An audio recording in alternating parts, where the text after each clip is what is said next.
இன்றைக்கி விநாயகருக்கு மிகவும் பிடிச்ச அப்பம் ஹெல்த்தியாக அண்டு ரொம்ப ஈஸியாக எப்படி பண்ணலான்னு தான் பார்க்க போகிறோம். கோதுமை மாவு வச்சு ஈஸியாக இந்த அப்பத்தை பண்ணிடலாம். வாங்க பார்க்கலாம். ஃபஸ்ட்டு அதுக்கு ஒரு பெரிய வாழைப்பழம், இல்லைன்னா சின்னதாக இருந்தால் 2 வாழைப்பழம் மிக்சியில் போட்டு நல்லா பேஸ்ட்டாக அரைச்சி எடுத்து வச்சுக்கோங்க. அரை கப்பு கோதுமை மாவு, அரை கப் அரிசி மாவு, ஒரு 1/4 ஸ்பூன் ஏலக்காய் பவுடர் போட்டு மிக்ஸ் பண்ணி வச்சுக்கலாம். இப்போ மொத்தமாக 1 கப்பு மாவு போட்டிருக்கோம். அதுக்கு 3/4 கப்பு வரைக்கும் வெல்லம் தேவைப்படும். இது மிதமான ஸ்வீட்டில் இருக்கும். நீங்கள் கொஞ்சம் ஸ்வீட் இன்னும் ஜாஸ்தி வேணும்னா 1 கப்பு மாவுக்கு 1 கப் வெல்லம் கூட ஆட் பண்ணிக்கலாம். இப்போ வெல்லத்தை நல்லா கரைச்சி இந்த மாதிரி நுர பொங்கி வர வரைக்கும் அடுப்பில் வச்சுட்டு ஆஃப் பண்ணிவிடுங்க. இப்போ அது ஆறட்டும். அதுக்குள்ளே இந்த வாழைப்பழ பேஸ்ட்டையும் நம்ம மாவில் ஆட் பண்ணிக்கலாம். இப்போ கொஞ்சம் ஆறினத்துக்கப்புறம் இந்த வெள்ளை தண்ணியை இந்த மாவோடு சேர்த்துக்கங்க.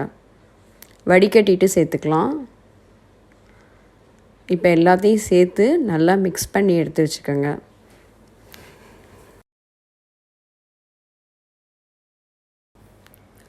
இதில் கொஞ்சம் தண்ணி ஆட் பண்ணிக்கலாம். இந்த மாவு பதம் எப்படி இருக்கணும்னா செமி சாலிடாக இருக்கணும். ரொம்ப கெட்டியாகவும் இல்லாமல் ரொம்ப தண்ணியாகவும் இல்லாமல் கரைச்சி எடுத்துக்கலாம். இப்போ இன்னும் கொஞ்சம் தண்ணி ஊற்றி கரெக்டாக கரைச்சி எடுத்து வச்சுக்கோங்க.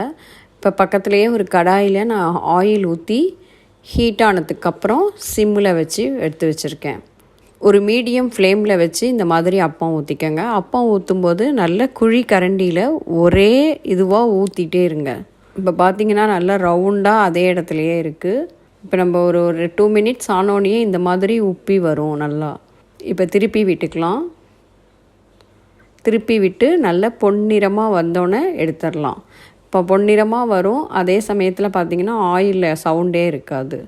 இந்த மாதிரி இருந்தால் அப்போ நல்லா நீங்கள் 2-3 டேஸ் வச்சு கூட சாப்பிட்லாம். நல்ல வெளியில் கிறிஸ்பியாக உள்ள சாஃப்டாக சூப்பரான அப்பம் ஒரு 10 மினிட்ஸில் நீங்கள் ரெடி பண்ணிடலாம். நீங்கள் இந்த பிள்ளையார் சதுர்த்திக்கு வேறு எந்த ஸ்வீட் பண்ணலைனாலும் இந்த அப்பம் மட்டும் பண்ணாலே பிள்ளையாருக்கு ரொம்ப ரொம்ப பிடிச்ச ஸ்வீட் இது. கண்டிப்பாக இதை உங்கள் வீட்டில் ட்ரை பண்ணி பார்த்துட்டு எனக்கு கமெண்ட் பண்ணுங்கள். எங்கள் சேனல் பிடிச்சிருந்தா கண்டிப்பாக சப்ஸ்கிரைப் பண்ண மறந்துடாதீங்க. தேங்க்யூ.